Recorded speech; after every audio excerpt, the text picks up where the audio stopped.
1-0 guys. 1.5 guys.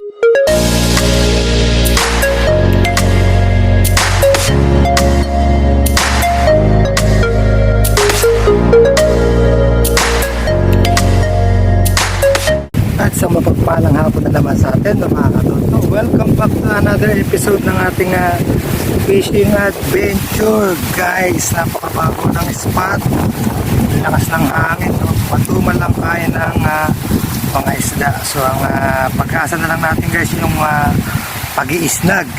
Sad to say, ewan ko kung makakahuli tayo nito guys. Napakalakas ng hangin, no? Kasi set up tayo ng pang-isnag, no?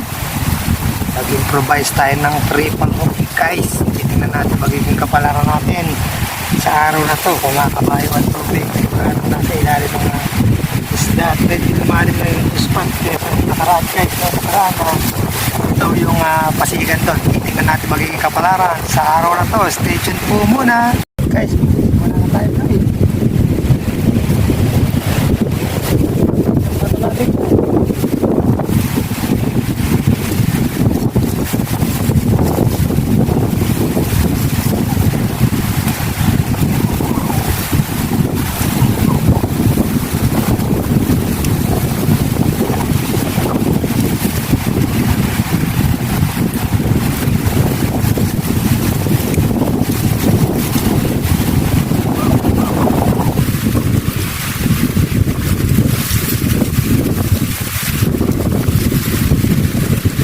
Papakalmo muna tayo ng konti ng hangin guys. Napakalak pamaya-maya ito kakal na ito. Gaganyan na malakas ng hangin maaari guys. Sa ilalim sila na mas matinig yun sa hangin. Tatapay na pala tayo ng oras guys. Ito ng hangin guys.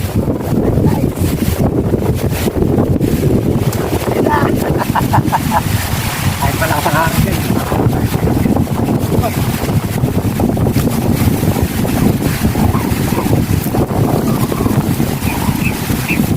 Ay!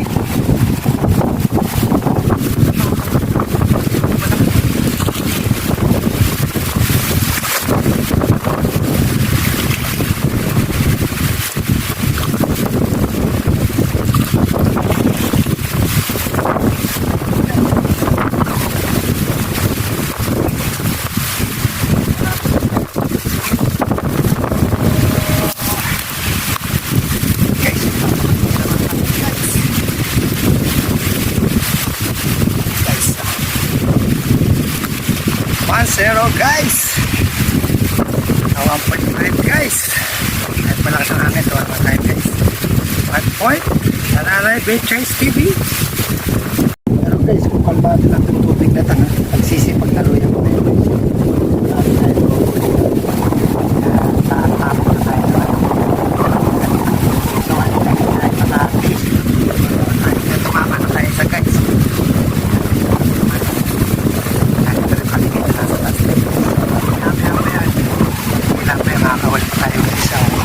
Tabi pa tayo guys. Wala ng hangin na parang bagyo. Pagka nagsisipaglaro kasi sila sa taas guys, mas madali ka nga makakagit. Basta mo sila makakatawa. Ito na yung gantong wala kang makakita ng lalaro. Nakakasap ka lang. Pero napag tayo na punta may pulot o kahit na wala ka nakikita ng tatama. Kaya labas mo na din. May target tayo guys. Alam natin kung tayo bago. Kaya napas mo yung hangin. Pagbatag nito guys. Okay, so kumama tayo. Dito yung ganda. Kaganto raw kasi guys. Dito makapalang consistent na ito. Kaya na ayos at tumagos. Pero hindi naman natin ito guys. Kaya consistent na ito.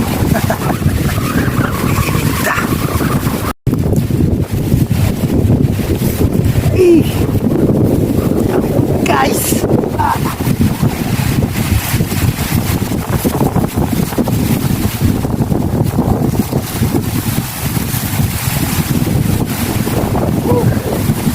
tinrag na natin guys, pero talaga nakawala.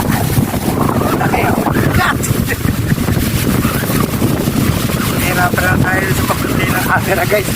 Agad nag-replay ako, inahanap niya. Hindi ako makapag-play ng ayos guys. Sayang na, laki. Hindi ko pa siya ng konti guys, no, para di masyadong magkasta kasi ang takas. Bago ko pala. Saan hindi na mabuto ang ating camera. Sayang mo. Pero malak na ito kinamitan. Nag-jumpo na sila may assemble natin na improvised triple hook yan guys. Guys at single. Kaya na ako kapit ako. Laki na dahil. Ginagod tayo na gusto guys. Sa malayo kasi. Sa bago natin tayo na maayos yung camera natin eh. Nakatakas na.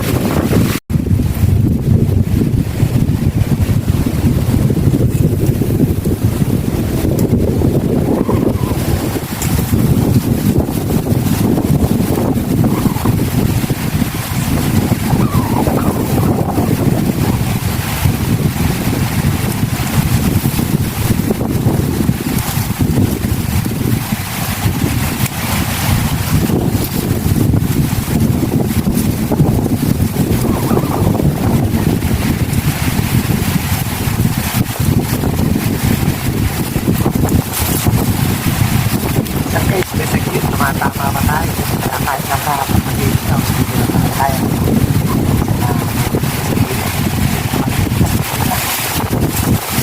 so isa pang madaling huli sa snap fishing ng mga katotol yung red dory kaso kung nag-migrate sila ngayon wala akong makakita naglalang ng red dory dati ang kapal dyan para mga dolphin na nagsisinchronize pa no? Pagpakabaw ng tubig at saka sila pumunta na sa malayo sayang yung isang pinamahan natin pero yung roho na yung pagkasababa din ng mga kabigtsang guys sasama siya medyo malambot siya doon pagka sa tagiliran malalakan yung kaliskis doon pangang yung kaliskis doon sa tagababaw so ang tendency na talaga sumama lang yung kaliskis kailan siya pa tayo guys ayaw pang kumalma ng hangin konting oras pa pagkalma nito guys nalusot na pa yung ating nahuli sayang kung naahaw na natin yung isa pa guys yung malaki na karating doon yan boundary na tayo mas malaki isa na yun guys guys mukhang walang balak tumigil yung hangin no paubos na yung oras natin yung estimation natin yung oras na nakakita ayaw na rin ang kumalma ng tubig guys ayaw na talagang talagsam na lang guys yung nakaraan dahil natin yung tubig dahil na pakat yung tubig bawi na lang tayo next na pagkalma ng tubig guys no?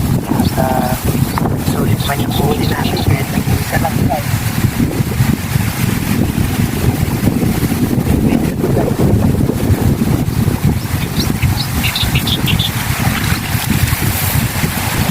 kahit pula isa lang to guys sulit na to guys pero mas maganda sana kung naahon natin yung dalawang kasunod dito guys no? Sayang that's it muna po tayo for today no, mga katauto at maraming salamat po sa patuloy nyo mag-support at pagsubaybay sa ating channel no? At nakita po tayo muli sa susunod po nating fishing adventure hanggang sa muli po paalam po sa ngayon.